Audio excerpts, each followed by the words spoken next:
Stay-at-home mom burnout is very real. It's something that you don't find out about until you're a stay-at-home mom and you're experiencing it yourself. But if you type in stay-at-home mom on Google, on YouTube, one of the long chain keywords that comes after stay-at-home mom is burnout. And it's no wonder. We are on the clock 24/7. You don't even get to just go to bed at night. You're waking up all the time, every night. I know personally very well. I'm on my third boy, my third baby, and we have three and under, and there are times when I am a zombie, wading through life, taking things as they come. And thankfully, this is a very sanctifying experience. This is a time when God brings you completely to the end of yourself in order to refine you, to make you new. He makes you weak so He can become strong. With that said, there are practical ways that we as stay-at-home moms can order our lives into a rhythm that works for us in order to prevent burnout. We should not be courting suffering. We don't need to do that. There's plenty of suffering in the world. God will sanctify you through blessings and through suffering.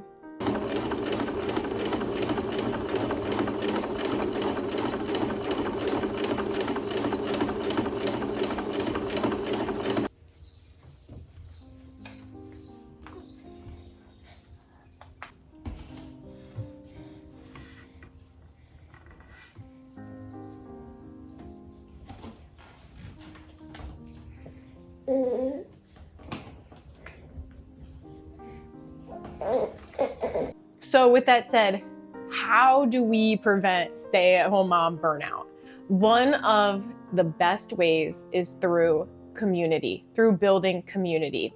Whether you are tied to a nap schedule, such as myself, I am crazy about my kids' naps. Every single day we are home for nap time and/or quiet time for the older son. Whether you're tied to home because of nap time, or you're a mom that likes to get out and doesn't mind letting her kids nap in the car. Either way, if you start seeking out other moms with kids your age in a similar stage of life, going through similar things, it will help immensely to avoid your burnout.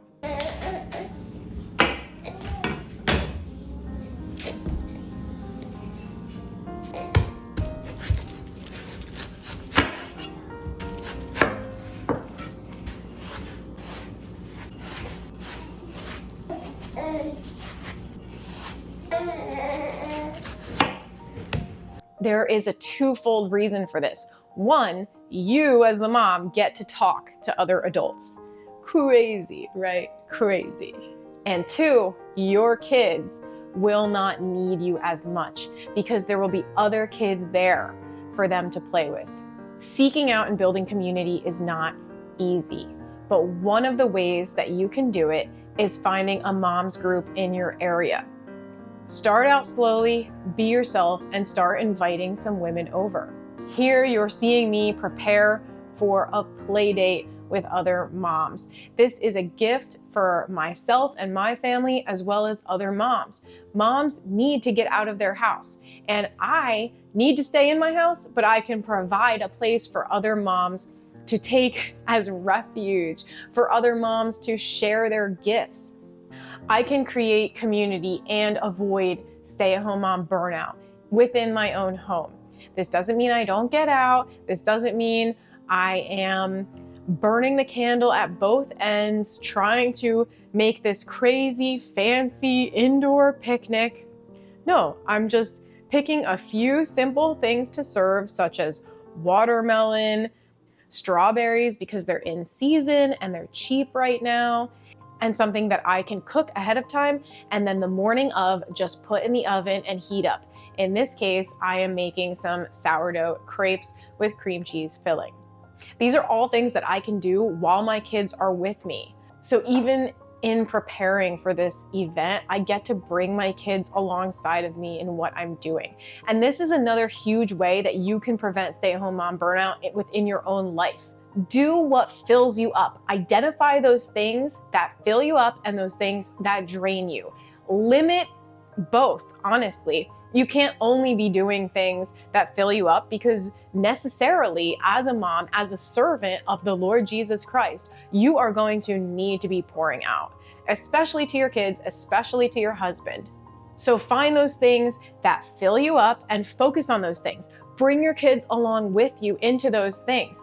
Whenever I start cutting up a watermelon, my kids are inevitably going to run up to the kitchen counter, pull up their stool, pull up their chair, and they're going to want to commune with me, eat some watermelon, and at the same time, I get to prepare for a little indoor picnic because it was raining the day that we ended up getting together. And the little activities that I'm doing help to fill me up, fill the kids up, literally and figuratively, and fill up other moms. Another major way that you can prevent stay-at-home mom burnout is through discipline.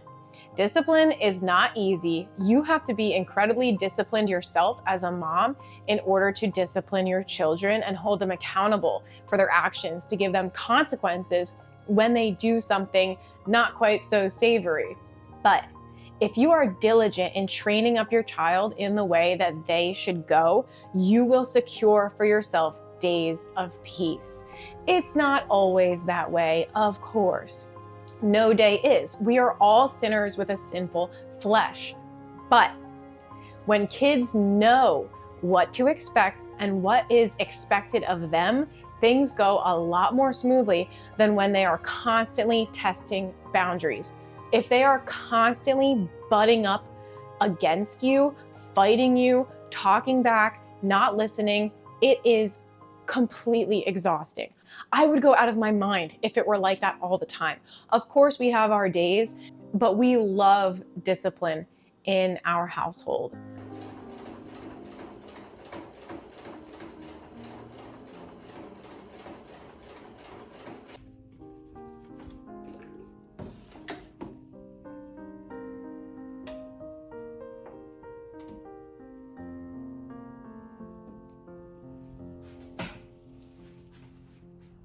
Along with discipline come rhythms within the home. Like I talked about earlier with nap time, quiet time. This is a rhythm that secures a restful period within each day for every member within my family, including myself. Each child gets either a nap or quiet time, and I get my quiet time as well. This is a time when I can read my Bible, just sit in silence, eat something, do something in order to fill my tank to keep me going. Sometimes this is literally just physically filling my tank with food. Sometimes 1 o'clock, that is the first time that I'm eating in the day. But martyrhood, motherhood is not cute. And I don't want to be hangry at my children or my husband. So I like to sit down in some peace and quiet with my Bible and eat my lunch and be uninterrupted. You are, as a mom, as a stay-at-home mom, you are still a full person with full needs. You are not just a mom. Yes, a mom is one of the highest callings that God can bless you with. And yet at the same time, you are still more than that. Not saying being a mom isn't enough. I'm just saying that don't have that false mom guilt about needing other things. Motherhood is servanthood. It is purely pouring out, laying down your life for another. And yet you're only human. So you do need things to fill you up so that you can keep pouring out, so that you can become broken bread and poured out wine for your family. So you need to use your gifts. What are the gifts that God has given you? Are you good at baking? Do you love hosting? Do you want to be that mom that's going to other moms' houses and bringing food for their event? Do you like decorating? Do you like talking to strangers at the playground? Maybe you don't really like any of these things per se, but you just need to step out of your box and see if this is something that energizes you. You need to identify your gifts And along with that, be willing to be uncomfortable. We live in such a time where everyone is so used to being alone and doing what they want when they want. This is how I grew up, and this is how most people grow up within our technological, phone-obsessed society. So if you are searching for community, if you want these other moms in your life to help you prevent your stay-at-home mom burnout, you are going to need to be willing to be uncomfortable, to put yourself out there, in uncomfortable situations, to be the first person who's making awkward conversation. But you will find that over time, God will bless this effort. All he needs is for you to be willing and for you to be faithful. What is God calling you to? He didn't give you gifts just so you could hoard them for yourself. He gave you gifts so that you could pass them along to other people. I'm sure that you are learning so much in your motherhood journey. I'm sure that you need other moms to come alongside you and for you to come alongside them. Pray to God to find these people. Use your gifts within your church, within your community, and be willing. You can do it. And I promise it will bless you and it will help you keep going and become the mom that you have always wanted for your children.